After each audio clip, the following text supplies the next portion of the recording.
Hola, muy buenas tardes a todas y a todos. Mi nombre es Alejandra Petersen Castillo y soy directora de Desarrollo Institucional de la Secretaría de Cultura de Jalisco. Estoy aquí con Montserrat López, jefa de Economías Creativas, también de la Secretaría de Cultura, y hoy les vamos a hablar sobre economías creativas y políticas públicas.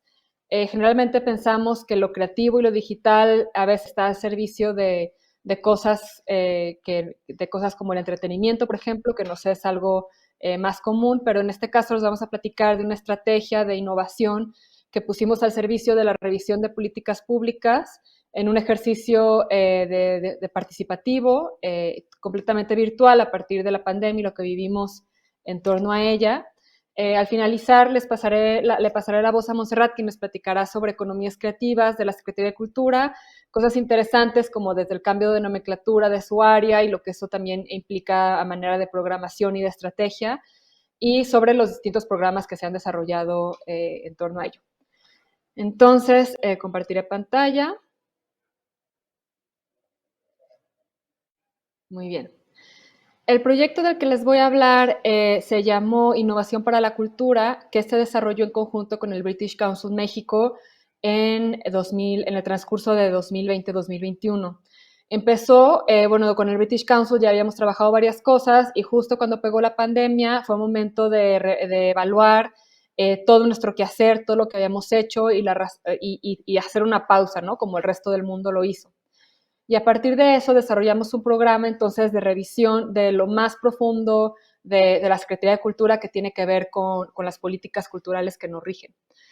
En esta página, es una página muy interesante que pueden navegar, donde encontrarán, por ejemplo, cifras interesantes sobre las economías creativas del Estado, también una línea de tiempo sobre cómo se ha desarrollado la política cultural en Jalisco, desde la existencia del INA, por ejemplo, a todos los programas que han aparecido, dónde caben cada uno de ellos, y además es interactivo y se puede agregar una fecha según la persona que crea que nos haga falta ver algo.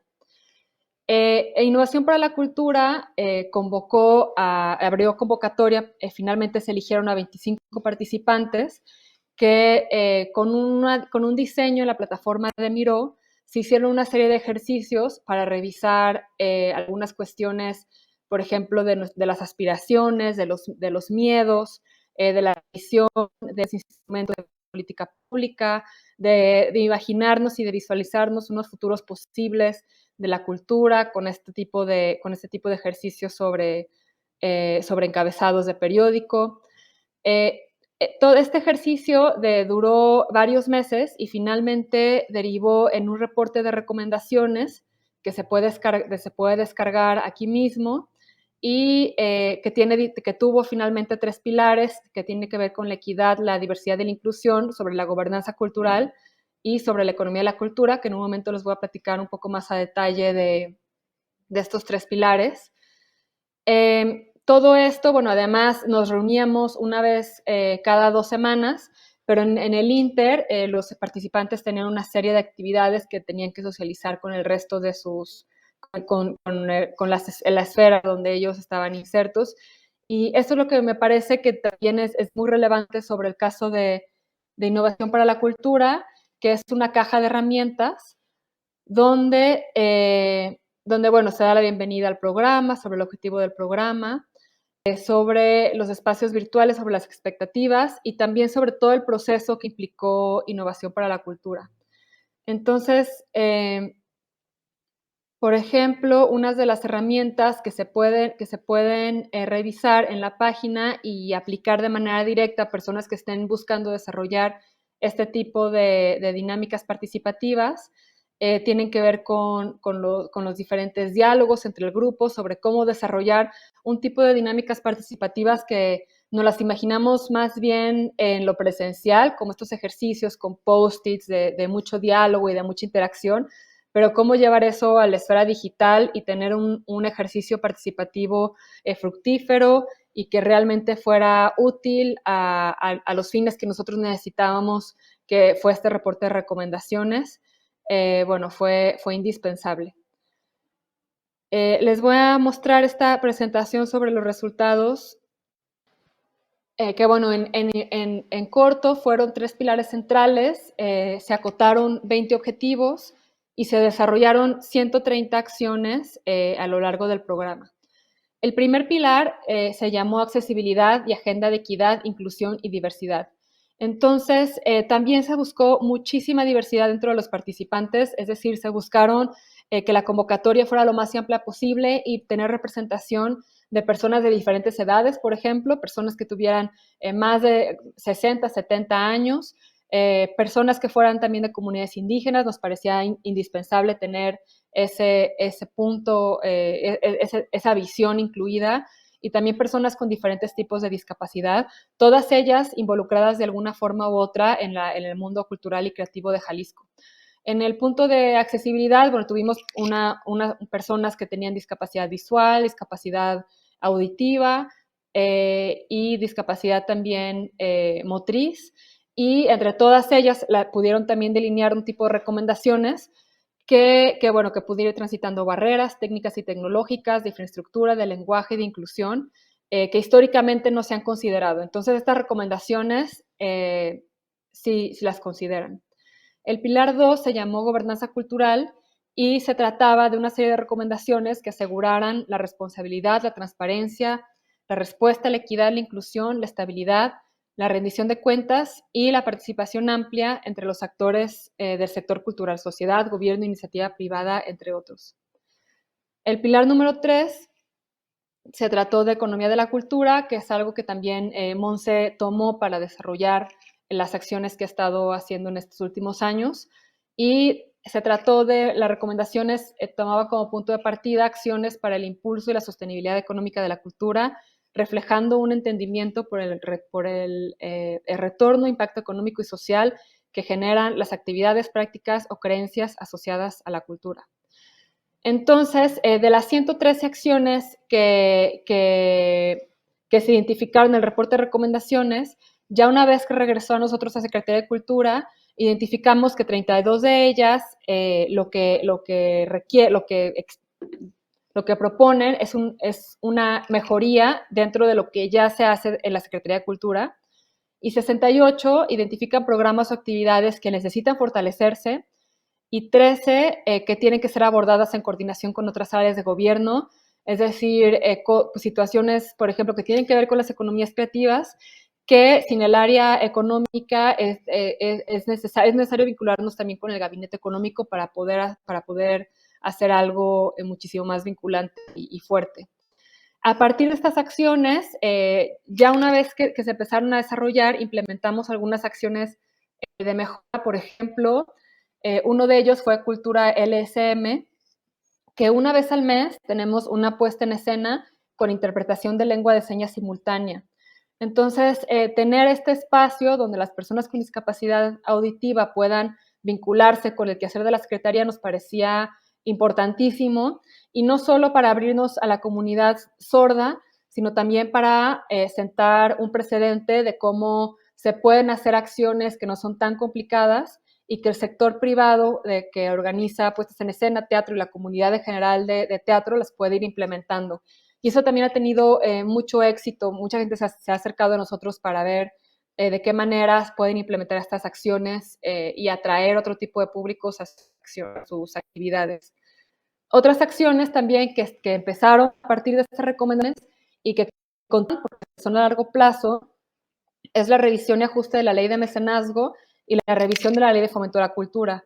La ley de mecenazgo se publicó en 2017 y tuvo 2 convocatorias, y lo que hace es que desde el sector privado, desde las empresas, se da un incentivo al impuesto sobre la nómina para que puedan ser aplicados esos incentivos a proyectos culturales.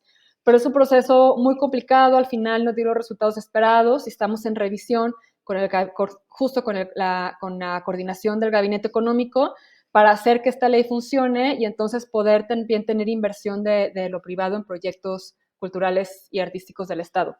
Y la segunda es la revisión de la Ley de Fomento de la Cultura, que se publicó en el año 2000 y que es la que rige todo el quehacer de la Secretaría. Y evidentemente, bueno, desde el nombre, ¿no? Que es algo que se fomenta, que no es un derecho a la cultura, que ya las normas internacionales a las que nos alineamos. También mencionan que la cultura es un derecho para todas y para todos, igual la ley de derechos culturales federal.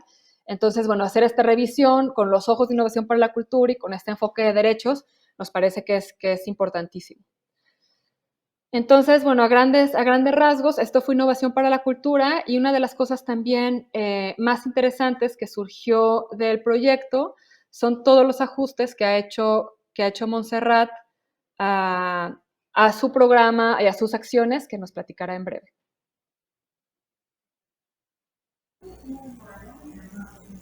Bueno, hola a todas las personas que están escuchando esta presentación. Muchas gracias a Ale por presentarme. Antes de empezar con el tema sobre el programa de economías creativas que tenemos en la Secretaría de Cultura, quiero platicarles un poco sobre mi perfil. Mi nombre completo es Montserrat López, tengo 28 años, estudié gestión cultural y me dedico al desarrollo de políticas públicas en cultura, que es un sector que me parece bien interesante porque a través de diferentes lenguajes, herramientas y símbolos y escenarios, pues nos permite hacer diferentes maquetas sobre nuestro presente. Y construir en conjunto y compartir eso con otras personas, pienso que es lo que enriquece y alimenta más a nuestra sociedad. Y bueno, a partir de esto es que trabajo en la jefatura ahora de Economías Creativas en la Secretaría de Cultura. Estoy coordinando este programa desde 2020 y quiero platicarles que estamos arrancando el año con el cambio oficial de nombre, pensando en poder nombrar y convocar a otros procesos de la economía de la cultura en nuestro estado. Yo preparé una presentación también que les voy a compartir en un momento. En cuanto encuentre el botón correcto. Listo, acá está. Y bueno, ¿por qué Jefatura de Economías Creativas? Quiero empezar platicándoles que nuestro país sigue estando orientado hacia una economía que es principalmente de manufactura y de extracción. En estos tiempos, este modelo de desarrollo pues, ha probado ser de las principales causas de desigualdad social, de cambio climático que estamos atravesando actualmente, ¿no?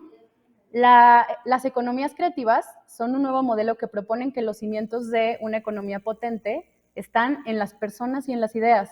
Es decir, que podemos crear valor mediante la diversidad y multiplicarlo a través de diferentes manifestaciones locales. Por eso es importante, y quería empezar platicándoles del sector cultural, ¿no? Y lo que se hace desde la cultura. En las economías creativas partimos de entender a la economía como una acción relacional. Esto significa un proceso de intercambio entre nosotras, las personas, y nuestro entorno natural.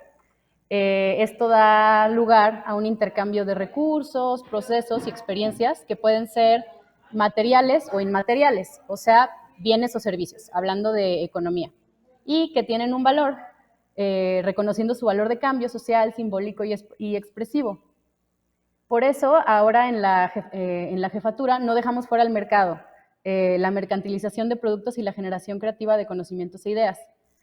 Incluimos a las industrias culturales y creativas que son tradicionalmente entendidas como el sector audiovisual, musical, editorial y de nuevos medios. Sin embargo, no todas las prácticas culturales responden a la lógica industrial o de competencia comercial. Ese fue el primer problema que encontramos cuando entré a la jefatura y cuando hicimos el laboratorio de innovación para la cultura, ¿no? Que no todas las personas y no todos los proyectos y no todos los sectores estaban incluidos en el modelo de jefatura de industrias culturales y creativas. Es importante abrir las conversaciones sobre diversidad y el impacto de las prácticas culturales y creativas y fomentar la participación y la inclusión de perfiles jóvenes, de mujeres, de la comunidad de la diversidad sexual y disidencias, de personas con discapacidad, de diversidad étnica y regional en la economía cultural y creativa. Y también quiero cerrar esta primera parte de introducción diciendo que los sectores y trabajos en cultura y creatividad son tan diversos como las propias miradas relacionadas con las economías creativas, por lo que es necesario que entendamos que la búsqueda por el desarrollo sostenible e incluyente del trabajo en las artes y la cultura no tienen una sola ruta. Y a esto nos ayuda que en el estado de Jalisco la agenda de economías creativas no se lleva solamente desde cultura, se lleva desde diferentes instituciones que atienden a diferentes sectores y a diferentes ecosistemas. Y bueno, contexto sobre nuestro presente, que es lo que inicié diciendo, ¿no? En Jalisco tenemos un rol protagónico en el ecosistema cultural y creativo de México. Somos el segundo lugar en producción cinematográfica. Tenemos un importante clúster de industrias creativas digitales y somos sede de los mayores festivales y ferias del país, ¿no? Además, a nivel educativo, tenemos 3 carreras, una maestría y un doctorado que tienen que ver que aportan al sector cultural y a las industrias creativas y digitales. Además, Guadalajara tiene un nombramiento que es Ciudad Creativa por UNESCO desde 2017, y obviando que tenemos una gran riqueza y diversidad en herencia y patrimonio cultural y declaratorias por la UNESCO. Somos también pioneros en la creación de un espacio de análisis y reflexión en torno a la economía cultural a través del Congreso Internacional sobre Industrias Culturales, que en años pasados le hemos cambiado el nombre a Encuentro de Economías Creativas, y más adelante les voy a platicar de este proyecto. También en la Secretaría de Cultura somos pioneros en crear estímulos que atiendan a las industrias culturales y creativas. En 2016 se creó Proyecta Industrias Culturales, que era el único fondo que atendía a este sector. Ahora ya existen otros fondos que fortalecen los diferentes emprendimientos culturales de los jaliscienses. Y somos también el primer estado que creó una jefatura que atendía a este tema, ¿no? Frente a la pandemia, el sector cultural y creativo ha perdido en promedio 56% de sus ingresos, es decir, más de la mitad. El 37% de este sector ha considerado cerrar de manera definitiva, y de ese porcentaje, más de la mitad, la principal razón sobre por qué van a cerrar es por falta de fondos o liquidez, y el 28% por incertidumbre respecto a cómo se va a ir moviendo la economía en los próximos meses, ¿no? Casi todo el sector, el 91%, reportó caídas en sus ventas, y de ese porcentaje, más de la mitad tuvo caídas superiores al 76%. Y luego el 19% ha tenido que despedir a parte de su personal, y el otro 20% está considerando despedir a más personas. Y frente a esa realidad, el programa de economía creativa, que es el que tenemos en mi jefatura, amplió su discurso para arropar, además de las industrias, a los trabajos que están relacionados con la cultura y las iniciativas que están buscando su sostenibilidad económica. Y la base de la economía creativa sí son las industrias culturales y creativas, que poseen una doble valoración, que es cultural y económica, y hay otros modelos que no necesariamente se identifican como industria, ¿no? Que puede ser el caso de las artes vivas y otras expresiones artísticas. Nuestra principal apuesta es fomentar prácticas económicas saludables en el sector cultural y artístico de Jalisco, y partimos de un modelo que está basado en promover la diversidad y los derechos culturales en nuestro estado. Tenemos estos 3 objetivos, que el primero es impulsar la profesionalización de iniciativas, proyectos y emprendimientos culturales y creativos. El segundo es promover la participación equitativa de mujeres, comunidad LGBTQ+, personas con discapacidad y personas de diversidad étnica y regional en la economía creativa. Y 3, ser una plataforma de vinculación entre sectores, o sea, cultura, academia, sociedad y economía, para poder articular un programa público en torno a la economía cultural y creativa con enfoque en desarrollo sostenible. Tenemos dentro del programa estas diferentes iniciativas. Primero les voy a hablar de Proyecta Industrias Culturales, que es un fondo que existe, que lleva 6 emisiones, y que el año pasado apoyó a 11 beneficiarios.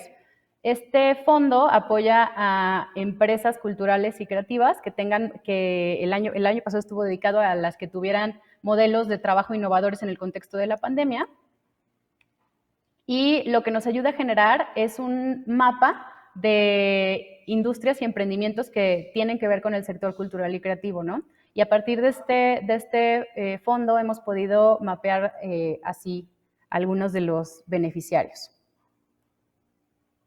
Participan diferentes sectores. Por ejemplo, aquí está apareciendo en pantalla que hay algunos que tienen que ver con medios audiovisuales, artes visuales, artesanías, arte popular y otras manifestaciones de la cultura popular. También participa el sector del diseño y servicios creativos, y artes escénicas y espectáculos. Y muchas más. Libros, impresiones y prensa, música, nuevas tecnologías aplicadas a la cultura y comercialización del arte, por ejemplo.